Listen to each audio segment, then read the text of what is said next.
کہ آج کل کے دور میں قرآن پڑھا بھی جا رہا ہے، پڑھایا بھی جا رہا ہے، اور سنت پہ لوگوں کو چلتے ہوئے آپ سڑکوں پر دیکھ بھی سکتے ہیں۔ 20 لاکھ کا سالانہ مجمع جو ہے وہ بھی ایک بہت بڑی نمائش ہے مسلمانوں کی۔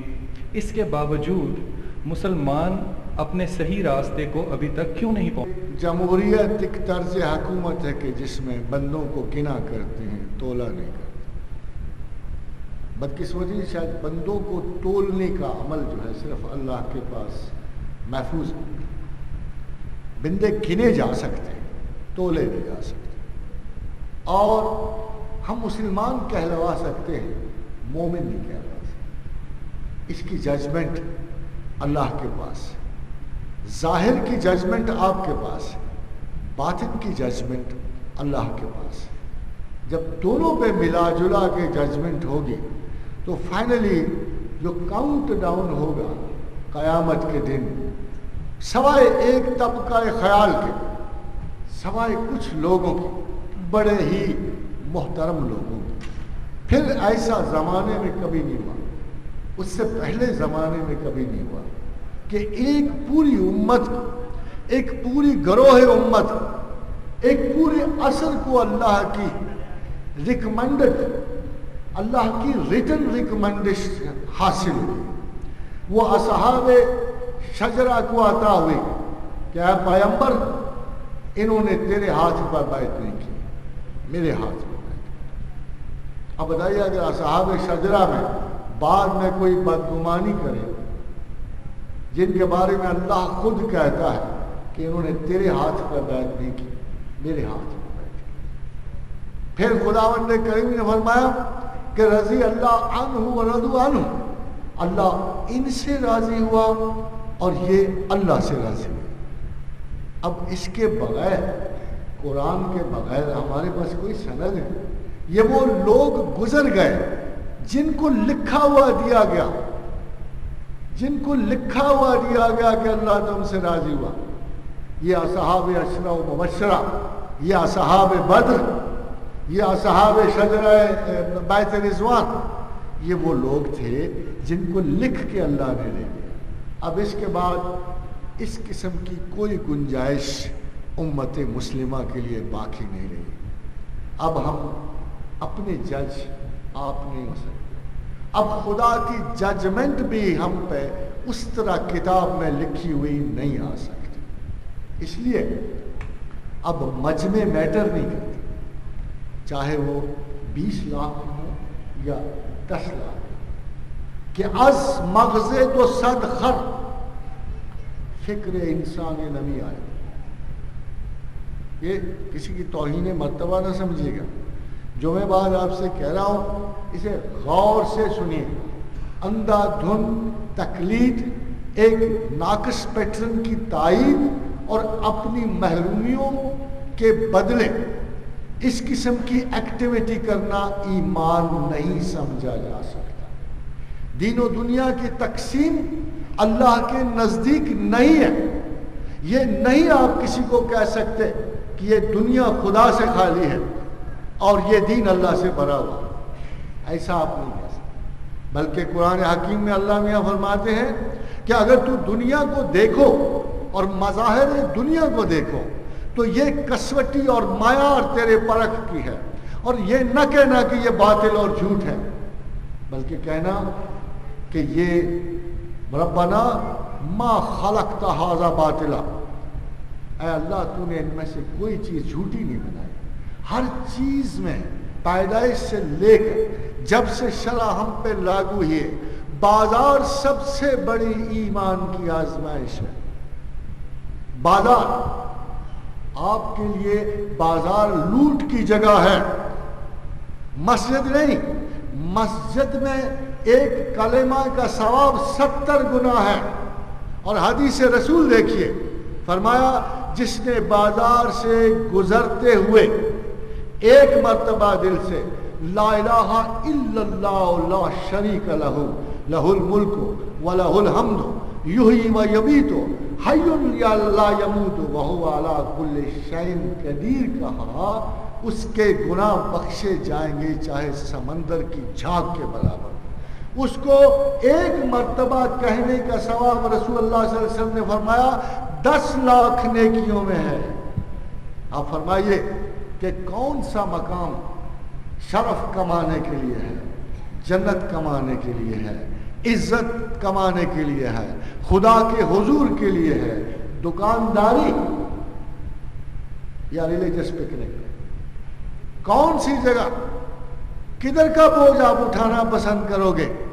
بازار میں اللہ کی اکاؤنٹیبلٹی سے اچھا سودا دینا، وہ دکاندار ولی ہے، وہ حکمران جو اپنی ڈیوٹی سر انجام دے رہا ہے خدا کے خوف سے، وہ حکمران ولی ہے۔ اور اگر ان تمام رسپانسبلٹیز کو ترک کر کے آپ کو ہو بیابا میں اللہ کی یاد کرتے کرتے مر جاؤ تو اس کا کوئی ثواب آپ کو نہیں، کیونکہ آپ کی عقل حرکت میں نہیں آئی، آپ کو مسئلہ درپیش نہیں ہوا، آپ کی اکاؤنٹیبلٹی نہیں جاگی، آپ کا میچ نہیں پڑا شیطان سے۔ جہاں میچ نہیں ہو وہاں ثواب نہیں، چاہے 20 لاکھ ہو یا 40 لاکھ ہو یا 80 لاکھ ہو، اس سے کوئی فرق نہیں پڑتا، کوئی فرق نہیں پڑتا۔ 313 وہ محمد رسول اللہ صلی اللہ علیہ وسلم کی کرامت علمیہ کا حال ہے کہ آج میں قسمیہ طور پہ کہہ سکتا ہوں کہ ماں باپ کی وجہ سے نہیں، برادری کی وجہ سے نہیں، تقابل ادیان کی وجہ سے، خیالات کے مجادلے کی وجہ سے، میں قرآن کی وجہ سے، محمد رسول اللہ کی وجہ سے مسلمان ہوں۔ وہ جو ہمیں سبق دیتے ہیں کہ تبلیغ ایسے نہیں ہوتی، اگر وہ کرتے ہیں اور خوش ہیں تو مجھے کیا اعتراض ہو سکتا ہے، مگر قرآن کہتا ہے کہ تبلیغ ایسے، ادعو الی سبیل ربک بالحکمت، پہلے تجھے عقل چاہیے، حکمت چاہیے، حکمت کے بغیر خدا کی طرف مت بلا۔ یہ حکمت کیا ہے؟ آپ کا خیال ہے کہ گولیاں بیچنی حکمت، ہومیوپیتھی حکمت؟ حکمت علوم انسانی کی معراج ہے، علم کی ایکسیکیوشن ہے۔ علم کی ایکسیکیوشن کو، اصول کو جب مرتبہ اخلاق میں ڈالا جاتا ہے اس کو ہم حکمت کہتے ہیں۔ ایک نالج ہے، ایک ایکسیکیوشن ہے، ایکسیکیوشن حکمت ہے۔ خداوند کریم فرماتے ہیں یہ نعمت غیر مترکبہ ہے، جسے چاہتا ہوں حکمت ادا کرتا ہوں، جسے چاہتا ہوں، یہ چوائس ہے اللہ کا، یہ عمومی نہیں بٹتی، جسے چاہتا ہوں حکمت عطا کرتا ہوں۔ وَمَن يُؤْتَ الْحِكْمَةَ فَقَدْ أُوتِيَ خَيْرًا كَثِيرًا، اور جسے میں نے حکمت عطا کی اسے خیر کثیر عطا کر دی۔ اب جو اللہ نے پابندی لگائی ہوئی ہے تبلیغ پہ وہ یہ ہے کہ جب تک تجھے خیر کثیر حاصل نہ ہو تبلیغ کے لیے نہ جا۔ ادعو الی سبیل ربک بالحکمت، پہلا تمہارا مرحلہ یہ ہے کہ تو علم میں کمال حاصل کر، اس کی ایکسیکیوشن میں کمال حاصل کر، اور پھر ادھر مقام ختم نہیں ہوا۔ ہو سکتا ہے کہ ایک شخص صاحب حکمت ہو مگر انداز بیان نہ ہو، انداز تخاطب نہ ہو، پھر فما والموعظۃ بالحسنۃ، تو اس میں کلام کا حسن بھی ہونا چاہیے، اس لیے کہ رسول اللہ صلی اللہ علیہ وسلم نے فرمایا کلام میں سحر ہے، کلام میں اثر ہے، کلام جو ہے چوروں کی طرح، یہ وہ واحد چور ہے جو ہاتھ میں چراغ لیے پھرتا ہے۔ کلام وہ چور ہے جو ہاتھ میں چراغ لیے پھرتا ہے، یہ دن دہاڑے چوری کرتا ہے۔ چه دلاور است دزدے کے بکف چراغ دارد، اس لیے کلام دلوں میں گھس جاتا ہے۔ اور کیا خوبصورت شعر ہے اسی چیز کے بارے میں کہ فرما ایک شاعر نے بڑی خوبصورت شعر کہا ہے کہ نگاہم میری نگاہ نقب با گنجینہ دل ہا میں زد، لوگوں کے دلوں میں نقب لگایا کرتی، میری نگاہ لوگوں کے دلوں میں نقب لگایا کرتی تھی. مجدبار اہل ریارا کے زمیدہ رفتم. اب میں جا رہا ہوں، میرے بعد اہل نفاق اور منافقوں کو مبارکباد ہو کہ وہ تو چلا گیا جو دلوں کے خزانوں میں نقب لگایا کرتے تھے، اب تم بدی کے خزانوں میں نقب لگایا کرو. اس لیے یہ دوسرا حصہ جو ہے تبلیغ کا بہت ہی امپورٹنٹ ہے. اپولوجیٹک ہونا، مردہ تنی، مردہ دلی، مردہ کلامی سے تبلیغ کا اللہ نے حکم نہیں دیا. اس لیے کہ ان دو مراحل کے بعد ایک بڑا ٹینس مرحلہ آتا ہے، بحث و تمہیس، جنگ و جدل، کچھ تو خون الفاظ کا ہوتا ہے. بڑے بڑے لفاظ ہارتے ہیں، بڑے بڑے موجز بیان لوگ دلائل پہ آ کے ہار جاتے ہیں. تو فرمایا وَجَادِلْهُمْ بِالَّتِي هِيَ أَحْسَنُ. یہ ڈائلیکٹکس جدلیات کہتے ہیں ڈائلیکٹکس کو، کہ بحث اور مباحثے میں اگر تیری جدلیات میں کمزوری آ گئی تو اللہ کو پریزنٹ نہیں کر سکے. اگر ماڈرن ٹیکنالوجی میں کوشچن آ گیا تو شاید اللہ کی طرف سے جواب نہ دے سکے. میں کچھ دنوں پہلے حضرت علامہ ذاکر حسین کو سن رہا تھا. آج میں نے بھی کچھ سیکولرزم کے بارے میں آپ کو گفتگی کی ہے، آپ کو تھوڑے سے اس کے اصلی معنی بتائے. اس دن ذاکر فرما رہے تھے اسلام میں بھی سیکولرزم ہے. اب بتائیے، اگر عالم ایسا ہوگا کو ڈینائل آف گاڈ کو اسلام کا حصہ قرار دے گا، سیکولرزم کو اسلام کا حصہ قرار دے گا، تو میں اسے بلیم نہیں کرتا. اس لیے کہ خداوند کریم نے کہا فوقا کل ذی علم علیم، ہر علم والے کے اوپر ایک علم والا ہے. مگر جب مخالف سنے گا تو ضرور ہنسے گا کہ یہ محکوم مذہب ہے جس کی پریزنٹیشن ہو رہی ہے. اسلام میں کوئی فلسفہ شریک نہیں ہوتا. اسلام مجرد، منفرد، منتخب ہے. ان الدین عند اللہ الاسلام. نہ صرف یہ کہ اسلام کے علاوہ کہیں نجات ممکن نہیں ہے، اسلام کے رستے کے سوا کسی رستے سے خدا مل نہیں سکتا. وَمَن يَبْتَغِي غَيْرَ الْإِسْلَامَ دِينًا، اگر اسلام کے سوا کسی اور رستے پہ چل کے آئے فَلَن يُقْبَلَ مِنْهُ، میں قبول نہیں کروں. اسلام میں ہم جیسے لوگ ضرور موجود ہیں. ہم جیسے لوگ، یہ وہ خوبصورت کعبہ ہے، یہ وہ اعلیٰ ترین خوشبودار یاسمن کی چائے ہے جو ہم جیسے اگالدانوں میں پڑی ہے. اس میں کوئی فرق نہیں آیا.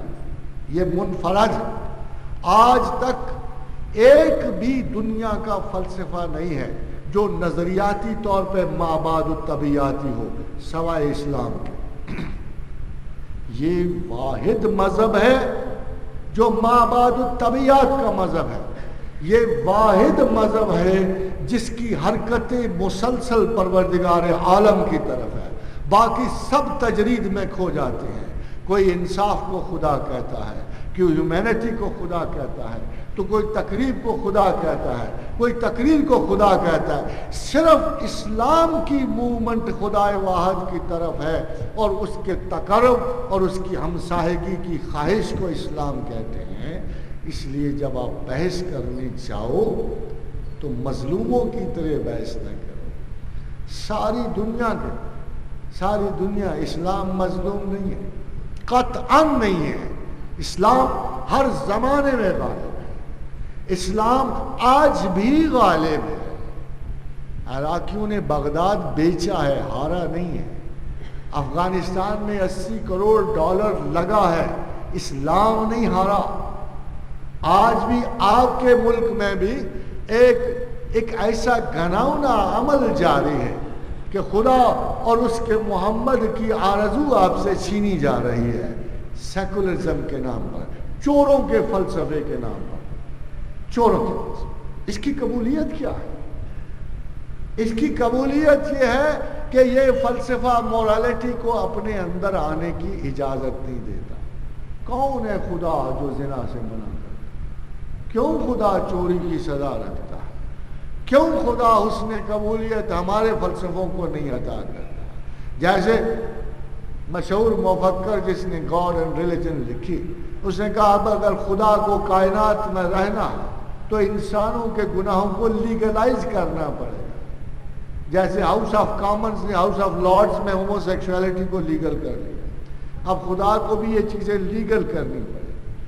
تو تبلیغ میں انسان کا اعتماد اس کے علم، اس کی ایکسیکیوشن، اس کے دفاع، اس کی غیر محکوم مینٹالٹی پہ ہوتا ہے۔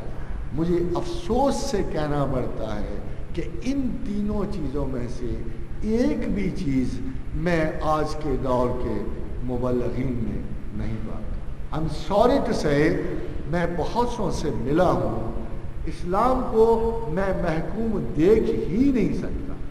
جس دل میں غیرت خدا بن رہے اس کے دل میں اسلام محکوم نہیں ہے۔ اللہ کہتا ہے وَلَا تَهِنُوا، سستی نہ کرنا، وَلَا تَحْزَنُوا، اور گردش و ادبار زمانہ کا غم نہ کرنا، کون بڑا کون چھوٹا اس کا غم نہ کرنا۔ وَأَنْتُمُ الْأَعْلَوْنَ، مجھے عزت و جلال کی قسم ہے کہ تم غالب ہو، ان کنتم مومنین، اگر ایمان والے ہو۔ اب دیکھو تو صحیح، اب بندگاں یا معاشر المسلمین دیکھو تو صحیح، نقص کدھر جا رہا ہے؟ ادھر تو بڑی وضاحت سے لکھا ہے کہ سستی نہ کرنا، غم نہ کرنا، وَأَنْتُمُ الْأَعْلَوْنَ، تم ہی غالب ہو، ان کنتم مومنین، اگر ایمان والے ہو۔ ذرا اپنے ایمان کی خبر لو، جائزہ تو لو، کیا ہم واقعی صاحب ایمان ہیں تو مار کھا رہے؟ کیا پتا ہم الزام ان کو دیتے تھے، قصور اپنا نکل آیا۔